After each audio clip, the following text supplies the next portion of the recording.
दर्शकों प्रेतबाद तुहाडा सब दा निੱਘਾ स्वागत है। इस वाले सैगमेंट विच आपां एक इशू डिस्कस करांगे, उस तो बाद तुहाडीआं लिखतां तुहाडे कमेंट्स आपां शेयर करांगे। थैंक यू लिखण वास्ते, इस तरह सानूं लिखते रहो जी। डॉक्टर साहब की कहना चाहोगे जो अपना अगले वाला इशू है? देखो, पिछले दिनों च कांग्रेस के मैनीफेस्टो च उन्होंने दो गल्लां कहीआं जिन्होंने आधार बना के बहुत ज़्यादा जिहड़ा बीजेपी और RSS का काडर है वो रौला पा रहे हैं। एक तो उन्होंने कहा कि भी जिहड़ा एंटाई जिहड़ा सैडिशन लॉ है, देशद्रोह का कानून, उन्होंने असी डिल्यूट करांगे। और दूसरा जिहड़ा उस उन्होंने कहा कि जिहड़ा armed forces special powers act है कश्मीर दे विच उसनूं भी असी डिल्यूट करांगे। तो इहदे ते बड़ा रौला है। पर एक गल जिहड़ी अज मैं देख रहा सी, कुछ कॉलमनिस्ट ने भी इस दे उत्ते लिखिआ है और देखण वाली गल यह है कि भी ये जिहड़े कानून भारत के ज्यूरिस्प्रूडेंस स्ट्रक्चर दे विच जां कॉन्स्टिट्यूशन दे विच रहे, जिहड़े कि ब्रिटिश कॉलोनीअल लॉ सी, हुण सैडिशन लॉ देशद्रोह कि तुसीं अपनी आज़ादी की गल करो तो तुसीं देशद्रोही हो, ये इंग्लैंड दे विच कानून नहीं है। हुण ये उन्होंने ही बनाया ताकि देसियां नूं जिहड़ा है वो गुलाम रखा जा सके। जे वो आवाज़ बुलंद करन, ईवन आज़ादी लफज भी उन्होंने लबां ते आए बुल्लां ते उन्हां नूं देशद्रोही बना के जिहड़ा जेल दे विच ढक दिओ। हुण देखण वाली गल यह है भी हुण जो कांग्रेस अपने मैनीफेस्टो दे विच लिया रही है 72 साल बाद, नेहरू जां पटेल जिन्हां ने अंग्रेज़ां दे खिलाफ जिहड़ी कांग्रेस दी स्ट्रगल सी उहदे बलबूते ते जिहड़ा है वो पोलीटिकल पावर हथियाई, इन्हां ने क्यों नहीं ये जिहड़े कॉलोनीअल लॉ सी जिहड़े ब्रिटिशर्स ने देसियां नूं गुलाम रखण लई बनाए सी, उन्हां नूं क्यों नहीं खत्म कीता? क्योंकि उन्हां नूं भी लगा कि भी ये बनी बनाई कॉलोनी, बनी बनाई बस्ती सानूं मिल गई और इस बस्ती नूं ही असीं अगे तोरना। सो जाहिर है भी अज तो मोदी जां हिंदूत्वी एक एक्सट्रीम ते गए ही ने, पर ये जिहड़े जिन्होंने वड्डे ये सैकुलर बना के पेश करते हैं और एपीटॉम्स ऑफ फ्रीडम, इन्हां ने वो सारा स्ट्रक्चर जिहड़ा अंग्रेज़ां दा सी, अज भी तुसीं पोस्टल सेंसरशिप लॉ देखोगे जी 1867 दा 1867 दा, जेलों दे विच जो हाल हुंदा है, जेल मैनुअल 1860 के जमाने 200 साल च 150 साल च तुहानूं कोई नहीं लोड़ पई कि भी तुसीं इन्हां नूं खत्म करो, तुसीं ये फ्रैश अपने लॉ बनांदे। पर उन्हां नूं भी सूट करदा सी कि उहदे थल्ले उन्हां ने लोकां नूं गुलाम रखना है। और इहदे ते बड़ा अच्छा अज एक राइट अप भी मैं देखिआ, continuing with colonial sedition law reflects anti democratic and anti people mindset. ये जिहड़े अज भी उन्होंने जारी रखना चाहुंदे ने, उन्हां दा जिहड़ा है वो अज भी माइंडसैट उही है जो कॉलोनीअल्स का सी, जो ब्रिटिशर्स का सी। फर्क इन्ना ही पिया है। साडे पिता जी कहंदे हुंदे सी कि जी गोरा अंग्रेज़ चला गया, गोरा साहब ते भूरा साहब आ गया, उही कानून ने उही मैंटैलिटी। कहंदे भी गोरे साहब तो फिर तुहानूं कोई इंसाफ दी जां कोई जिहड़ा भी कानून सी उहदे मुताबिक इंटरप्रेट करदा सी। इत्थे जिहड़े जज बैठे ने वो भी चोर ने।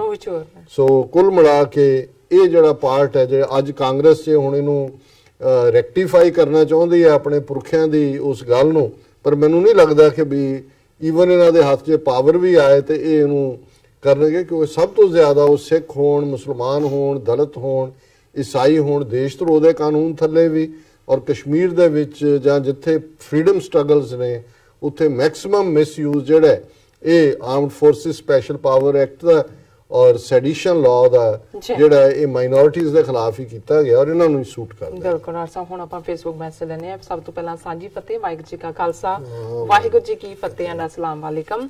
एंड चौधरी कामरान गिल सान लगे ने सत श्री अकाल एंड अस्सलाम वालेकुम। Any reference for the struggle of independence of Khalistan would not be complete without the name of great Dr. Amarjit Singh. Dr. Saab is a great intellectual person and I must say he is the Qaid-e-Azam of this era. Sister Neelam is doing a great job. She is hosting the show calmly and humbly. Thank you so much ji doctor साहब। भाईजान बहुत तुहाडा शुक्रिया। ये तो वैसे पंजाबी च ਸਿੰਘਾਂ ਦੇ ਬੋਲੇ ਚ ਅੰਨੇ ਨੂੰ ਸੂਰਮਾ ਕਹਿੰਦੇ ਨੇ। ਕਾਇਦੇ ਆਜ਼ਮ ਬਹੁਤ ਵੱਡੀ ਸ਼ਖਸੀਅਤ ਹੋਏ ਨੇ, ਉਹ ਮੇਰੇ ਹਮੇਸ਼ਾ ਹੀ ਰੋਲ ਮਾਡਲ ਨੇ। ਪਰ ਤੁਹਾਡੀ ਨਵਾਜ਼ਿਸ਼ ਦੇ ਲਈ ਬਹੁਤ ਬਹੁਤ ਸ਼ੁਕਰੀਆ। मैं दूसरे सैगमेंट ਤੇ ਟ੍ਰੀਟ ਕਰ ਰਹੀ ਹਾਂ। ਵੈਸੇ ਤੇ ਸਭ ਦੀ ਫਤਿਹ ਸੀ ਪਹਿਲੇ ਸੈਗਮੈਂਟ ਵਿੱਚ, ਦੂਸਰੇ ਸੈਗਮੈਂਟ ਵਿੱਚ ਵੀ ਸਾਡੇ ਕੋਲ ਕਾਫੀ ਮੈਸੇਜ ਨੇ ਮੈਂ ਦੇਖਦੀ ਹਾਂ।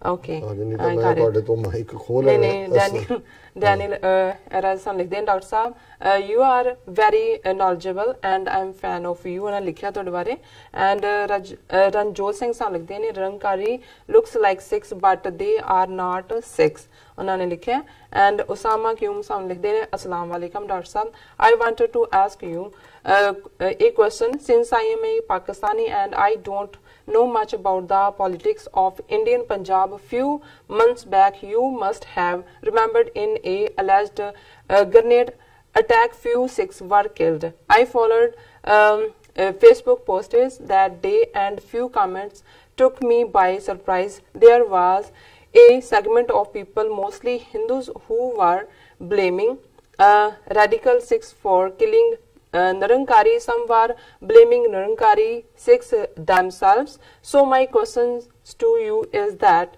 who are Nirankari 6 and what is this issue all about? Are they pro or anti Khalistan? ਦੇਖੋ ਭਾਈਜਾਨ ਬਹੁਤ ਸ਼ੁਕਰੀਆ ਤੁਹਾਡੇ ਸਵਾਲ ਪੁੱਛਣ ਦੇ ਲਈ।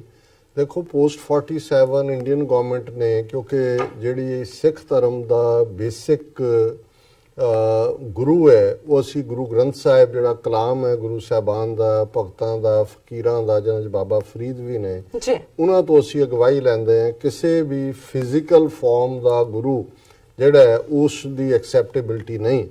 ਪੋਸਟ 47 ਭਾਰਤੀ ਹਕੂਮਤ ਨੇ ਨਿਰੰਕਾਰੀ ਰਾਧਾ ਸਵਾਮੀ ਸੱਚਾ ਸੌਦਾ ਆਸ਼ੂਤੋਸ਼ ਇਸ ਕਿਸਮ ਦੇ ਲੋਕ ਖੜੇ ਕੀਤੇ ਤਾਂ ਕਿ ਗੁਰੂ ਗ੍ਰੰਥ ਸਾਹਿਬ ਦੀ ਜਿਹੜੀ ਸੁਪਰੀਮੇਸੀ ਆ ਉਹਨੂੰ ਚੈਲੰਜ ਕਰਵਾਇਆ ਜਾਏ। ਸੋ ਜ਼ਾਹਿਰ ਹੈ ਨਿਰੰਕਾਰੀਆਂ ਨੂੰ ਜਿਹੜਾ ਹੈ ਉਹ ਸਿੱਖਾਂ ਨੇ ਚੈਲੰਜ ਕੀਤਾ ਇਫੈਕਟਿਵਲੀ। ਪੰਜਾਬ ਦੇ ਵਿੱਚ ਇੱਕ ਵਾਰੀ ਇਹਨਾਂ ਦਾ ਬਿਲਕੁਲ ਸਫਾਇਆ ਹੋਇਆ ਪਰ ਹੁਣ ਇਹ ਵਾਪਸ ਜਿਹੜਾ ਇੰਡੀਅਨ ਗਵਰਨਮੈਂਟ ਜਿੱਥੇ ਸਿੱਖਾਂ ਦੇ ਨਾਲ ਡਾਇਰੈਕਟਲੀ ਜੈਨੋਸਾਈਡ ਦੀ ਨੀਤੀ ਅਪਣਾ ਰਹੀ ਹੈ ਉੱਥੇ ਰਿਲੀਜੀਅਸ ਕਨਫਿਊਜ਼ਨ ਪੈਦਾ ਕਰਨ ਦੇ ਲਈ ਇਹਨਾਂ ਲੋਕਾਂ ਨੂੰ ਖੜਾ ਕੀਤਾ ਗਿਆ ਔਰ ਇਸ ਕਿਸਮ ਦਾ ਹੀ ਇੱਕ ਨਿਰੰਕਾਰੀ ਗੈਦਰਿੰਗ ਦੇ ਉੱਤੇ ਜਿਹੜਾ ਉਹ ਗ੍ਰੇਨੇਡ ਅਟੈਕ ਹੋਇਆ ਸੀ ਉਹ ਕਿਹਨੇ ਕੀਤਾ ਜਾਂ ਕਈ ਵਾਰ ਇਹਨਾਂ ਦੀ ਇਨਰ ਟਸਲ ਵੀ ਹੁੰਦੀ ਹੈ ਵਿਦਨ ਜਿਹੜੇ ਇਸ ਕਿਸਮ ਦੇ ਸੂਡੋ ਰਿਲੀਜੀਅਸ ਲੋਕ ਨੇ ਪਰ ਇਹ ਇਹਨਾਂ ਨੇ ਖਾਲਿਸਤਾਨੀਆਂ ਦੇ ਖਾਤੇ ਔਰ ਇਵੈਂਚੁਅਲੀ ISI ਦੇ ਖਾਤੇ ਪਾਕਿਸਤਾਨ ਦੇ ਖਾਤੇ ਪਾਉਣ ਦੀ ਕੋਸ਼ਿਸ਼ ਕੀਤੀ। ਆਉਣ ਵਾਲੇ ਪੀਰੀਅਡ 'ਚ ਅਸੀਂ ਇਹਦੇ ਤੇ ਹੋਰ ਵੀ ਐਲੈਬੋਰੇਟ ਕਿਸੇ ਵੇਲੇ ਕਰਾਂਗੇ। ਜੀ ਡਾਕਟਰ ਸਾਹਿਬ ਹੁਣ ਆਪਾਂ ਚੱਲਦੇ ਹਾਂ ਬ੍ਰੇਕ ਤੇ ਜਾਂ YouTube ਮੈਸੇਜ ਲੈਣੇ ਥੋੜੇ ਜਿਹੇ ਹਾਂ ਆਈ ਥਿੰਕ ਲੈ ਲਈਏ ਤੁਸੀਂ ਫਿਰ ਇਹਨਾਂ ਨਾ ਹੋਏ ਹੁਣ ਤੁਸੀਂ ਰਹਿਣ ਦਿਓ। ਗੈਰੀ ਸੰਧੂ ਅਸਤਾਲੀ ਹੈਦਰ ਲਿਖਦੇ ਨੇ ਸਲਾਮ ਫਰੋਮ ਪਾਕਿਸਤਾਨ ਪੰਜਾਬ ਲਾਹੌਰ ਬਹੁਤ ਬਹੁਤ ਸ਼ੁਕਰੀਆ। ਕਮਾਲ ਅਰਸ਼ਦ ਹਯਾਤ ਜੀ ਸ਼ਹਿਜ਼ਾਦ ਇਰਫਾਨ ਗੁੱਡ ਈਵਨਿੰਗ ਜੀ। ਮਿਰਜ਼ਾ ਤਾਹਿਰ ਬੇਗ शोएब नारू सत श्री अकाल फ्रॉम लाहौर। फयाज लोन डॉक्टर साहब भारत माता के घटिया बेटों का इस वक्त सबसे बड़ा मुद्दा ये है कि इंडियंस मुस्लिम्स इंडियन सिख्स और पाकिस्तानीज के दरमियान बढ़ता हुआ प्यार और रिस्पेक्ट। बिल्कुल तुसी फयाज साहब ठीक फरमाया क्योंकि वो इस सांझ नूं तोड़ना चाहते हैं। ਇਸੇ ਤਰ੍ਹਾਂ ਜਿਹੜੇ ਨੇ ਸ਼ਵਾਬ ਨਾਰੂ ਜੀ ਨੇ ਤੁਹਾਡੇ ਵਿਚਾਰ ਬੜੇ ਵਧੀਆ ਨੇ ਬਹੁਤ ਬਹੁਤ ਸ਼ੁਕਰੀਆ।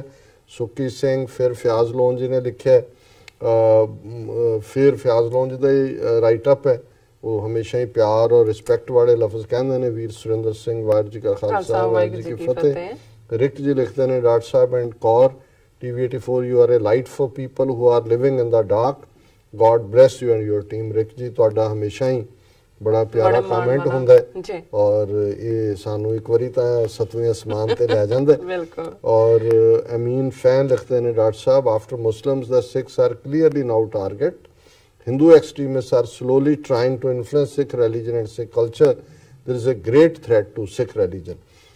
ਬਿਲਕੁਲ ਤੁਸੀਂ ਠੀਕ ਫਰਮਾ ਰਹੇ ਹੋ। ਜੇ ਪਿਛਲੇ ਇੱਕ ਹਫ਼ਤੇ ਦੀਆਂ ਹੀ ਘਟਨਾਵਾਂ ਦੇਖੀਏ ਹਰਿਆਣੇ ਦੇ ਵਿੱਚ ਅਟੈਕ ਉਸ ਤੋਂ ਪਹਿਲਾਂ ਮੱਧ ਪ੍ਰਦੇਸ਼ ਫਿਰ ਅਸੀਂ ਦੇਖਦੇ ਹਾਂ ਡਾਂਸ ਦਾ ਡਰਾਮਾ ਇਹ ਗੁਰੂ ਨਾਨਕ ਸਾਹਿਬ ਦੇ 550 ਸਾਲਾਂ ਦੇ ਨਾਂ ਥੱਲੇ ਹੀ ਐਮਬੈਸੀਆਂ ਵਿੱਚ ਵੜ ਗਈਆਂ ਔਰ ਦਿੱਲੀ ਦੇ ਵਿੱਚ ਸਿੱਖ ਪਰਿਵਾਰ ਦੇ ਉੱਤੇ ਅਟੈਕ ਔਰ ਕਕਾਰਾਂ ਦੇ ਉੱਤੇ ਲਗਾਤਾਰਤਾ ਨਾਲ ਚੱਲ ਰਿਹਾ ਔਰ ਇਹ ਆਉਣ ਵਾਲੇ ਪੀਰੀਅਡ 'ਚ ਹੋਰ ਵੀ ਤੇਜ਼ ਹੋਏਗਾ। ਜੀ ਡਾਕਟਰ ਸਾਹਿਬ ਇੱਥੇ break thank you so much. ਸਾਨੂੰ ਵਿਊਅਰਸ ਸਾਨੂੰ ਲਿਖਿਆ ਇਸੇ ਤਰ੍ਹਾਂ ਸਾਨੂੰ ਲਿਖਦੇ ਰਹੋ ਆਪਣਾ ਮਾਣ ਤੇ ਪਿਆਰ ਭੇਜਦੇ ਰਹੋ। Thank you so much viewers. ਤੁਸੀਂ ਇਸ ਤਰ੍ਹਾਂ ਬਣੇ ਰਹਿਣਾ। ਮਿਲਦੇ ਹਾਂ ਛੋਟੇ ਜਿਹੇ ਬ੍ਰੇਕ ਤੋਂ ਬਾਅਦ।